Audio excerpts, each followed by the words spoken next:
So I'm going to carry on with a series that I've been doing on the Sermon on the Mount, which I was doing before we went on vacation.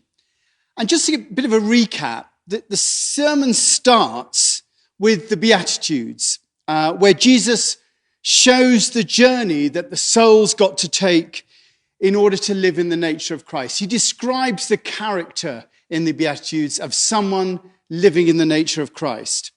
A journey that takes us from not knowing all the way through to a full realization of the nature of reality. And having got to that realization at the end of the Beatitudes, he then stresses the importance of making the most of that realization with the salt and light passages. And then, beginning, he then starts the journey that we must undertake. He stresses the importance of the work, and then he goes on to lay out a map of what we're about. He begins with the law of the land and gives us a new perspective, seeing life from a non-dual position where one makes no distinction between heaven and earth, and therefore we have a new way to look at the law. Then he looks at the nature of creation, including all of our enemies, asking us to love our enemies, a radical understanding that all things have equal value. And then he asks us to look at the true nature of our inner calling rather than just playing to the gallery. So he's giving us instructions as to how to be with our lives. And then he shows us how to connect with the divine. And he goes into the Lord's Prayer and shows us how to use the Lord's Prayer to connect. And then he says, you can't serve both God and money. He says, you've got to make a distinction as to where you're going. So throughout the sermon, Jesus is giving us pointers as to what living in the kingdom of heaven means. It's a how-to of living a life filled with love. And he goes on in our next passage to this classic bit. Therefore, I tell you, do not worry about your life, what you'll eat or drink, or about your body, what you'll wear. Is not life more than food, and your body more than clothes? Look at the birds of the air. They don't sow or reap or stow away in barns, and yet your heavenly Father feeds them. Are you not much more valuable than they? Can any one of you, by worrying, add a single hour to your life? And why do you worry about your clothes? See how the flowers of the field grow. They do not labor, nor do they spin. Yet I tell you, not even Solomon in all his splendor was dressed like one of these. If that's how God clothes the grass of the field, which is here today and thrown in the fire tomorrow, will he not much more clothe you, O ye of little faith? So do not worry, saying, what shall I eat, or what shall I drink, or what shall I wear? For the pagans run after those things, and your heavenly Father knows that you need them. But seek ye first the kingdom of heaven and all his righteousness, and all this will be given to you as well. Therefore, do not worry about tomorrow, for tomorrow will worry about itself. Each day has enough trouble of its own. Do not worry. To many of us, that is a pretty impossible command. We all spend our lives worrying about everything because we think it's the way to get the best through life. Granted, some of us worry more than others. However, there's not one of us that's not at some point plagued by worry. Losing sleep over problems that we turn over in our minds, not being able to concentrate on whatever's in front of us because our minds are focused on something that might happen in the future or something that has happened in the past. It seems almost that worry defines what it is to be human. I worry, therefore I am. It's that which differentiates us almost from animals. The other day I was driving down the road and I watched a deer cross the road in front of me. And I was wondering, how does it know what to do? How do creatures know? How does the caterpillar know how to turn into a butterfly? How does a chipmunk know where to get its food? How do ducks know where to fly in winter? How do worms know where to go and what to eat and what to do? All of which I think Jesus is referring to when he says, look at the birds of the air. They do not sow or reap or stow away in barns, yet your heavenly Father feeds them. Are you not much more valuable than they? It seems that birds and animals and plants and, even microbes all know what to do without thinking about it. Jesus explains it by saying that their heavenly Father looks after them. But in reality, there is something in them that shows them what to do. It might be that they were taught by their parents, or it's in their genes or in their cell makeup. They do instinctively know what to do. And admittedly, it doesn't all end up in rosy ways. They get killed and eaten, and many of them die in horrible ways. But somehow, that life force within them impels them on a way that works for them and for their species. But we worry. And Jesus is saying, do not worry. I mean, how do we rationalize these two? Well, obviously we worry because we have minds that are able to self-reflect, which birds and animals and plants do not have.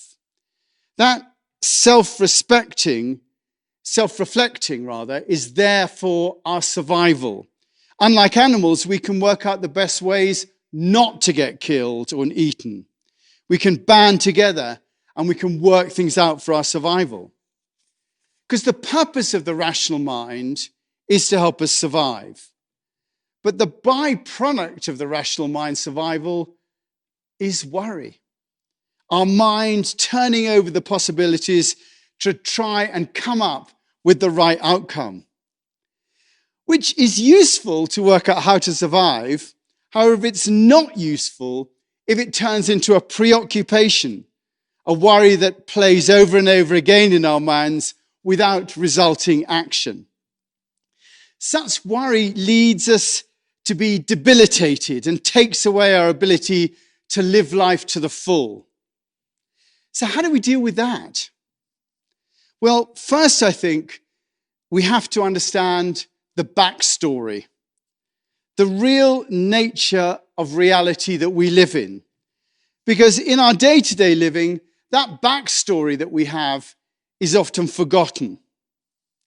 When we worry, we're thinking that we're separate from everything else in the world, and therefore we have to strategize to protect ourselves from what's coming our way, and we have to survive the best we can. The first mistake we make here is to think that we're separate from everything else, because I don't think we are. If there's a tenet of belief in this chapel, it is in the oneness of all things, that we are living in a universe that is all one, and that we are as a drop in that ocean. A drop, yes, but also a full part of that ocean. And in reality, we see this in the interdependence of all things. Everything is dependent upon everything else. So that shows us the oneness of things. And also the fact that when you break it all down, the universe is just a soup of carbon atoms. And we are all each a part of that soup. The only difference is that we are a conscious part of that soup. We're aware of existing. We can think about it. We can rationalize it. And we rationalize ourselves as being separate because it's easier for our minds to deal with the situation if we think of ourselves as a separate entity.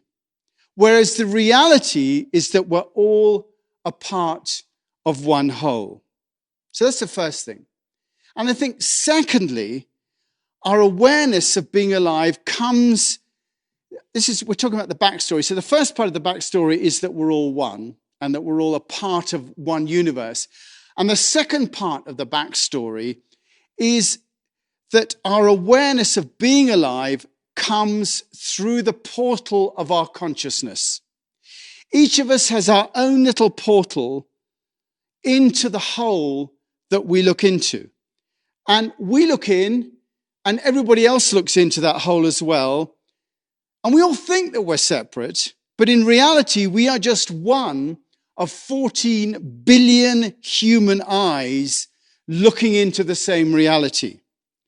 And our portal, our consciousness, is what we're given to interact with the whole. Each of us has a unique gift of life that manifests through the portal of our consciousness. We've all come through eons, and suddenly here we are for this short period of time, and we're alive within this portal.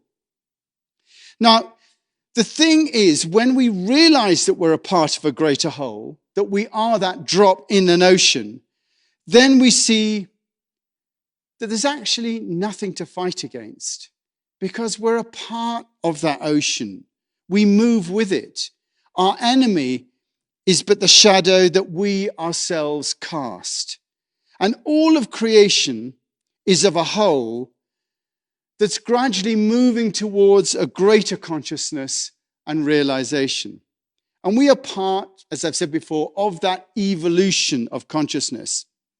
Our purpose in life, as we've said many times before, is to become a conduit for the love that's at the heart of all things and bring that love through our portal to enable the overall consciousness to develop.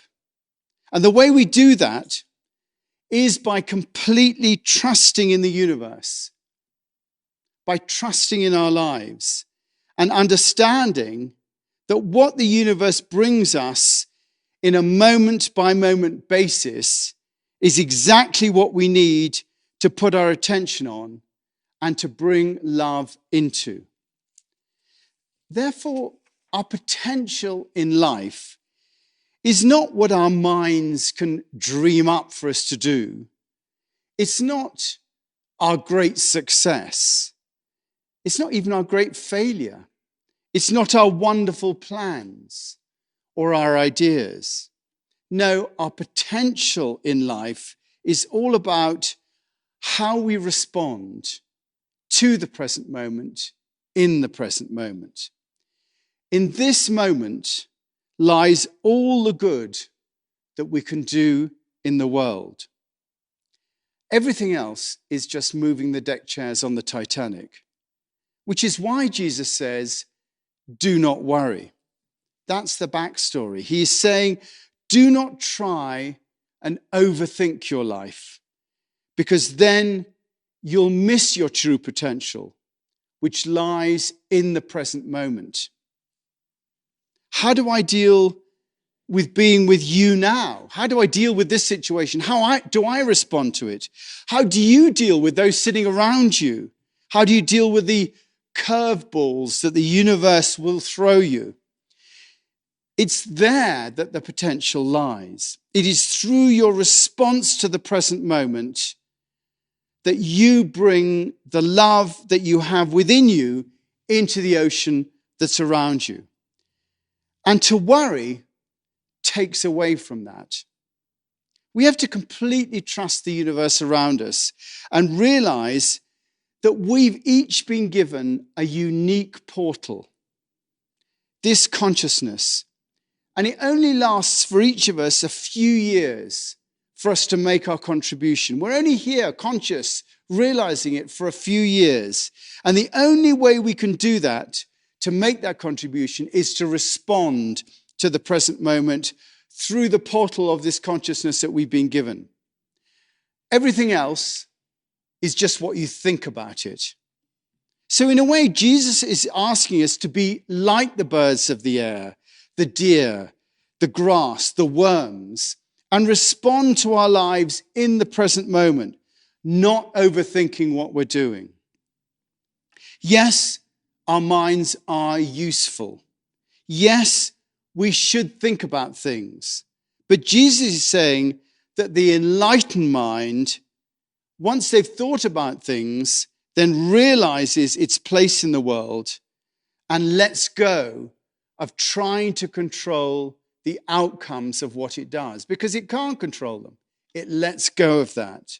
It lets go of trying to make the way things go their way, because it only has a partial view. The mind only has a partial view, and it cannot see the bigger picture. It can only see the picture in relation to its own perspective. It can't get the ocean's perspective. The enlightened mind trusts the universe.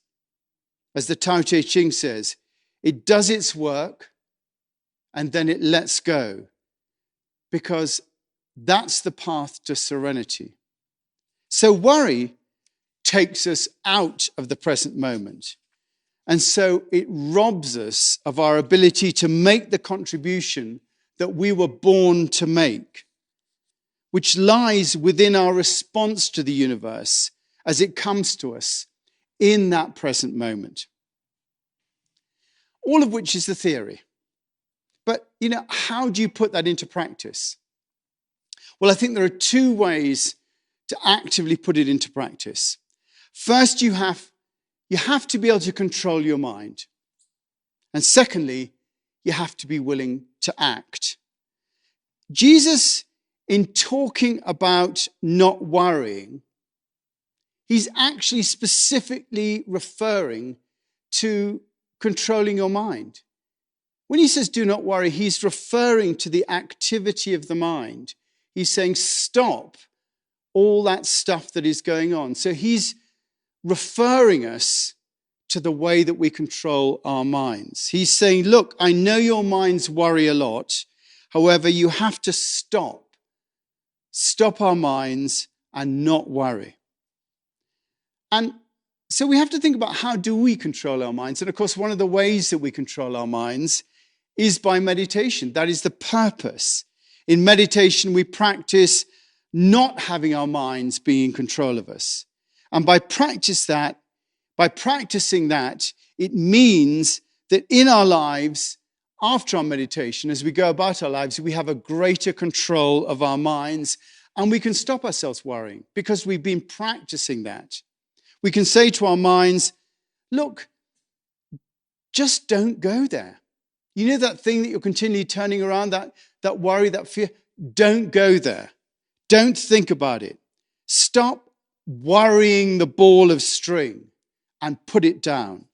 And in doing so, we stop the mind obsessing about whatever we worry about. So the first thing I think we can do is about controlling our minds. And the second thing is being willing to act and not worry about the consequences. To do in the moment what we know needs to be done, rather than always thinking about it too much and therefore not doing. Do not worry about tomorrow, for tomorrow will worry about itself. Each day has enough trouble of its own. And the Tao Te Ching puts it really well. It says, fill your bowl to the brim and it will spill. Keep sharpening your knife and it will blunt. Chase after money and security and your heart will never unclench. Care about people's approval and you will be their prisoner. Do your work, then step back. The only path to serenity. Or as Jesus says, seek first his kingdom and his righteousness, and all these things will be given to you as well. Seek being in the present moment, which is where the kingdom of heaven exists, and everything will be okay. Worrying about it will take you out of the present moment, out of the kingdom of heaven, and will rob you of the potential that lies for you in that present moment. I'm going to finish with a quote from Seng Ta from 600 AD. And it's a wonderful little passage called The Mind of Absolute Trust. This is just a part of it. He says, the great way isn't difficult for those who are unattached to their preferences. The great way isn't difficult to those who are unattached to their preferences. Let go of longing and aversion, and everything will be perfectly clear. When you cling to a hairbreadth of distinction, heaven and earth are set apart. If you want to realize the truth, don't be for or against. The struggle between good and evil is the primal disease of the mind. Not grasping the deeper meaning, you just trouble your mind's serenity. Not grasping the deeper meaning, if you don't grasp all that, you just trouble your mind's serenity. As vast as infinite space, it is perfect and lacks nothing. But because you select and reject, you can't perceive its true nature. Don't get entangled in the world. Don't lose yourself in emptiness. Be at peace in the oneness of things, and all errors will disappear by themselves. So, any thoughts about that? Any takeaways did you feel? Well, it strikes me that over the last 2 months, really, you've been pointing out the fact that the Sermon on the Mount is really Jesus laying out how things work. And that to me, that is just so simple and reassuring that everything that he says in the Sermon on the Mount is achievable and doable. It's not to tease us or to be clever. It's this statement, do not worry, is an instruction for us because it's how we can live life more skillfully, and it's achievable. And I just love the fact that that is something to grow into and to know that we can do with that divine spirit inside us, like giving ourselves to that and in participation developing the capacity to not worry. I mean, I had a worried disposition last night, didn't I? And when I was thinking about that, it's simply that I'd lost I'd taken leave of my center. That, for me, that's where I worry, is when I lose my centeredness and my groundedness. And so it's just the discipline of always coming back to my center place. And that image that I used earlier of the pendulum coming to rest, like just being in that restful place, which is always abundant. Yeah. And just to live and give myself to the abundance of the present moment. Yeah. I mean, I like what you said there, because actually it's true, isn't it? Jesus is really in the Sermon on the Mount saying, this is how you live life more skillfully. You know, it's not really even a religion. It's more of a philosophy than anything else. It's saying these are the practical steps of how to live life more skillfully, which is really here, at the chapel, how we, that's what our approach is. How do you live? And he gives these clear instructions as to how to do that. And behind all those clear instructions is this understanding of the nature of reality, which is so key to it. And unless you do get that backstory, and of course you're going to worry, but unless you get that backstory, that in fact, you're suddenly there for 70 years and 10, you're suddenly present and conscious, and it's just you, present and conscious for 70 years and 10, and you're in the moment and able to make your contribution. And Jesus is saying that that's the most important thing. He's saying everything is there for you. So don't waste time worrying about it. It's so cool to have that, to have Jesus as our wisdom teacher. Yeah. And it's so robust, all of this teaching. It's just such a good framework for our lives, isn't it? And I feel like, as you said, like it's human nature to worry. Yeah. It's human nature, and yet we're asked not to worry. It's doable, it's achievable. And to me, this is really a cool invitation just to deepen my practice and to not try and deal with the circumstances of my life. It's not really about that. It's about the inner condition. It's about our inner landscape, isn't it, really? Yeah. And about our quality of being and developing a beingness that is founded on trust and faith. But there's also an imperative here, which is to do work. I mean, what is he saying here? He's saying you've got to work on your mind. And there's an imperative here for us to do the work.